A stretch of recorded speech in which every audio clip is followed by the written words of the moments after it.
It's so convenient to imagine a beautiful story where seafarers of the past discover a new continent, America, and people sailed there with romantic dreams of conquering this new world. Then, 300 years later, a war for independence took place, and now we have one of the most democratic states in the world, the USA. But this sounds romantic only until we remember slavery and segregation, though only a 5-year-old may not know about that. Yet we know almost nothing about the extermination of the indigenous peoples of North America, a topic that for some reason is discussed very rarely. I'm not really a fan of all these conversations about who was the conqueror, oppressor, or enslaver hundreds of years ago, because, come on, this was a long time ago, and modern people do not bear responsibility for the mistakes of their ancestors and all that. But in this case, I'm outraged that the US, Britain, and France still do not recognize this as genocide. Since I'm already talking about Europeans sailing to America and committing genocide there, it would probably be wrong to start this story in a Eurocentric way, beginning with how Christopher Columbus sailed there and all that. Let's look at things before people from Europe even found out about America. Obviously, we will skip the part about how millions of years ago people crossed from Africa to Europe and from there to America. In general, people there simply developed roughly the same way as in other parts of the world. Families, tribes, states, collecting, hunting, agriculture. Perhaps the most famous of those cultures are the Maya, who lived on the territory of modern Mexico.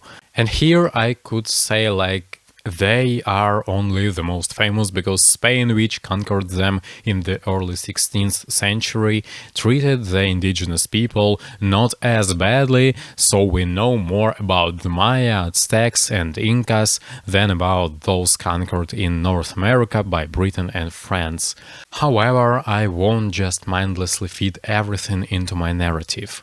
The truth is, yes, Spain had a different goal.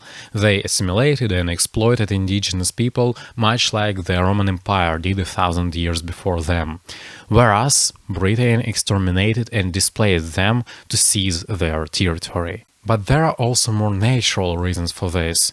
Both the Maya and the Aztecs built large stone cities, pyramids, temples. They had writing systems, whereas many others living specifically on the territory of the US were semi-nomadic or lived in wooden structures and did not yet have a written language. For example, the Mohegans, who had no writing system, and attempts to revive their language have only been made in the last 15 years. So they just lived their lives, and then the Europeans arrived. Actually, Europeans arrived in the North America back at the end of the 10th century, but that was quite sporadic, so it's not very important for us. People really found out about America, of course, in 1492 when Columbus messed up, and instead of finding a new road to India, he found a new continent. Shit happens. By the way, Columbus first arrived to the Bahamas, and history took an interesting turn there. Columbus was from Spain, and almost immediately after the discovery, the Spanish authorities deported almost the entire indigenous population and turned them into slaves. The islands themselves became uninhabited for as long as 130 years, until Britain captured them. Formally, 52 years ago, they became independent, but practically they are still controlled by the monarch of the Commonwealth realms, just like 14 other states. If this doesn't surprise you, once again, in the 21st century there are 15 states that share one monarch between them. Mind-blowing, isn't it? Sorry, I got sidetracked. Europeans discover America, and obviously they begin to conquer it. First, Portugal and the Crown of Castile concluded the Treaty of Tordesillas in 1494. The Crown of Castile, by the way, was a state that at that moment occupied about two-thirds of modern Spain. For some reason, it is often identified with Spain in general, yet the territory of modern Spain was also shared by Aragon, Navarre and Granada. So under this treaty, they divided the world into two parts, just like the Third Reich and the USSR in 39 exactly. Castile was supposed to have almost the entire territory of both Americas, and Portugal only a narrow eastern slice. In the 16th and 17th centuries, practically all empires rushed to colonize America. Britain, or rather England and Scotland at that moment, as this was 100 years before the Union, the Netherlands, France, Sweden, and later Russia and Norway with Denmark joined it, and understandably people from Europe brought viruses to which the immunity of the American population was not adapted. Eurasians lived in close contact with a huge number of domesticated animals, which created ideal conditions for the mutation and transmission of pathogens from animals to humans. Generation after generation, those who survived developed a certain genetic and acquired immunity. By the way, Europeans also picked up something from the Americans – syphilis. And this was also a serious epidemic in Europe at that time, but the diseases brought from Europe to America wiped out, according to various estimates, from 50 to 90% of the indigenous population, which prior to arrival of Europeans numbered, according to various estimates, from 1 to 12 million, though most converge on 3 millions. But they were wiped out not only by diseases, but by people themselves.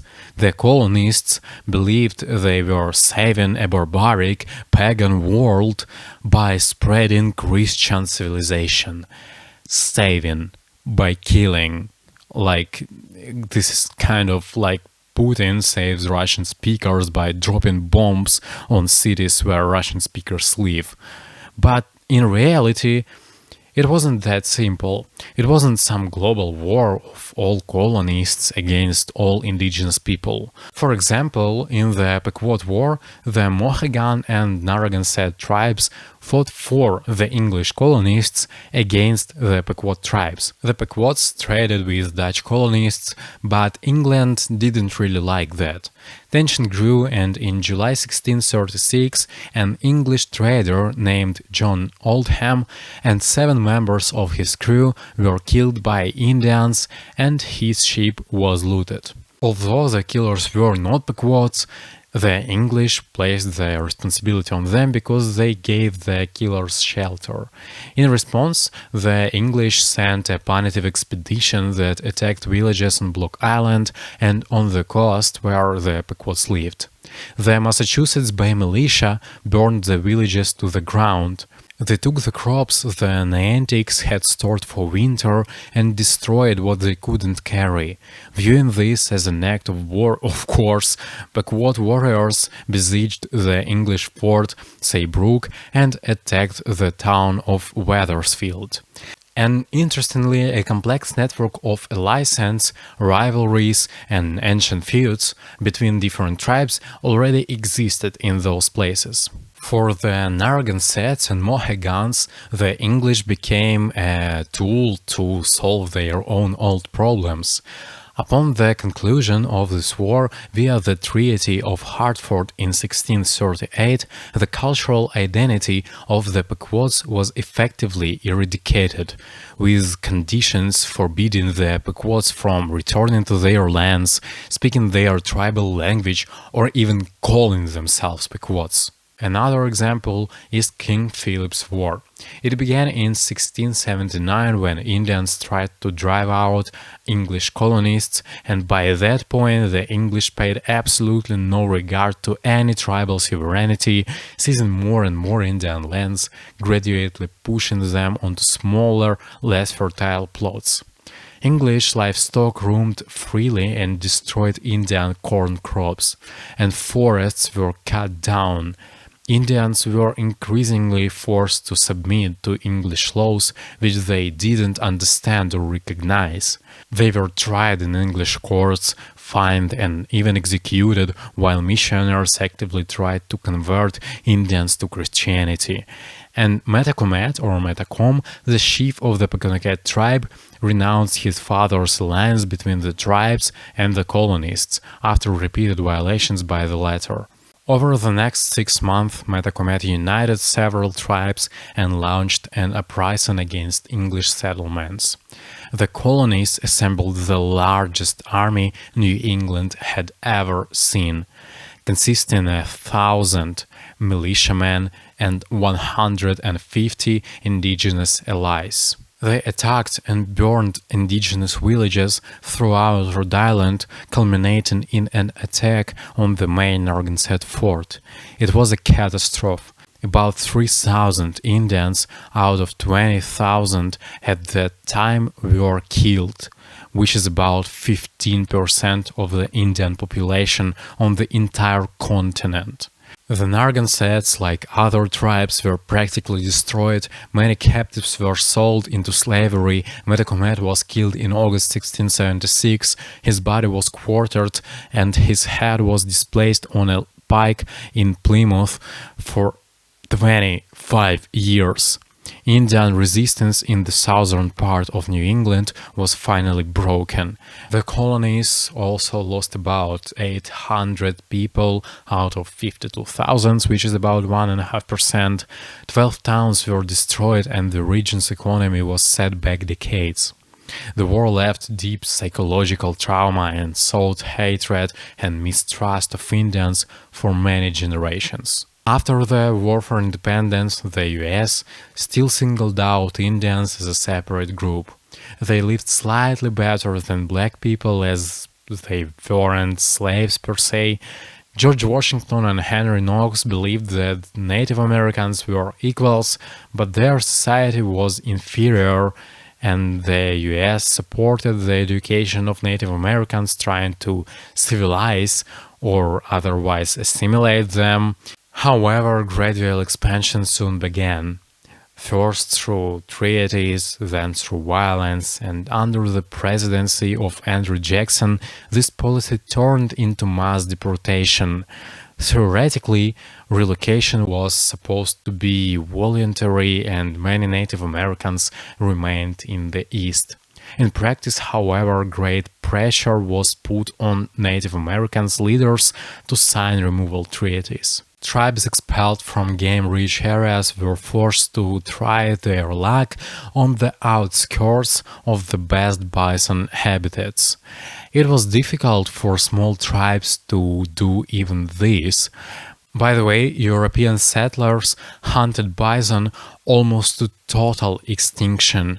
By the late 1880s, fewer than 100 individuals remained in the wild, although before colonization they were tens of millions. Unlike indigenous practices where hunters took only what was necessary and used the whole animal, these settlers hunted them en masse only for hides and tongues, leaving the rest of the animal to rot on the ground. Some southern states in the 19th century passed laws prohibiting non-Native American settlements on Native American lands to prevent sympathetic white missionaries from helping the scattered Native American resistance. After the Civil War in the US, black people began to be perceived not as animals, but as second-class citizens. Slavery no longer existed, but segregation, voting rights restrictions still did, and some even became serfs on the Eastern European model. For Indians, however, nothing changed for the better.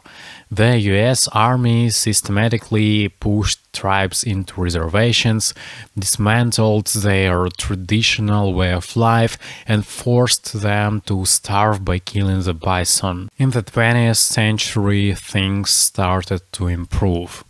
Millions of African Americans moved from the south to northern and western cities. Discrimination weakened and rights movements grew stronger. On June the 2nd, 1924, US President Calvin Coolidge signed the Indian Citizenship Act, which granted US citizenship to all Native Americans born in the United States and its territories. American Indians today have all the rights guaranteed by the US Constitution, can vote in elections and run for political office, finally.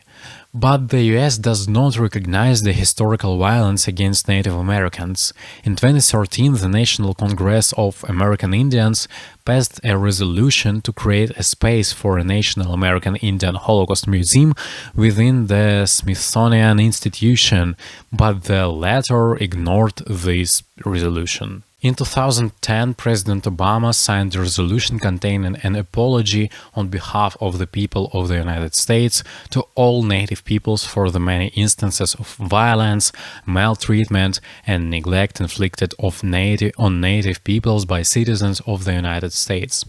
But this resolution did not authorize or support any legal claims against the United States and did not settle any claims. According to a survey conducted between 2016 and 2018, 36% of Americans believe it is almost certain that the United States is guilty of committing genocide against Native Americans. At the same time, most historians agree that US policy toward the Indigenous peoples fits the definition of genocide. The government of Great Britain has also not recognized the genocide against the Indigenous peoples of North America. The general position boils down to the fact that these issues belong to the jurisdiction of the countries formed after colonization, specifically the US and Canada. The topic of genocide of indigenous peoples in the US rarely sounds in mass culture not because it has been forgotten, but because it is more convenient not to notice it. This process didn't have a single defining moment. There wasn't like one single massacre like the Holocaust or the Holodomor that could be fitted into a textbook. It was a slow, systematic policy, displacement, assimilation, wars, diseases, boarding schools that destroyed identity. And it is precisely this blurriness that makes the topic less convenient for conversation. After all, it reveals that the American state itself was formed on the foundation of violence. Despite this, sometimes this topic breaks through into popular culture. Martin Scorsese's film Killers of the Flower Moon tells the tragedy of the Osage people in the 1920s when they were killed because of the oil on their lands. They're like buzzards circling our people. We're still warriors. It showed that colonial logic is not just the past, but a continuation of the systematic appropriation of resources. And an episode of the third season of Miracle Workers, in a satirical episode about a reservation, showed the absurdity of the situation when an entire people is forced to survive within boundaries created by their conquerors. Hello, everyone! My name is General Puddin from the United States Bureau of Indian Affairs. I come with a generous and exciting offer for your people. New land! It's a cozy little spot, about a quarter the size of your current place. Mostly salt flats, but there is a good view of a swamp. And the best part is it's just a hop, skip, and a 1,000-mile march away from here. So, are you gonna do it, or are you gonna do it? Or are you gonna do it? General, we have already been forced to move several times, each time to land worse than before. Right. Well, I promise that won't... Sorry. I can't say that without laughing. It's not gonna happen again. It's gonna... it'll be different this time. Sounds like a crummy deal to me. We accept. What? All right. Congrats on your new home. I'm sure you'll all love it. Okay. Chief, why'd you take that deal? If I'd refused, they would have returned with an army. There's no other way. These are isolated but important attempts to return this topic to public discourse. And this whole video is not to blame modern residents of the US for what people unconnected to them did in the past, but to draw attention to what is usually forgotten, to the fact that the US authorities cannot admit and accept this, as Germany did after World War II.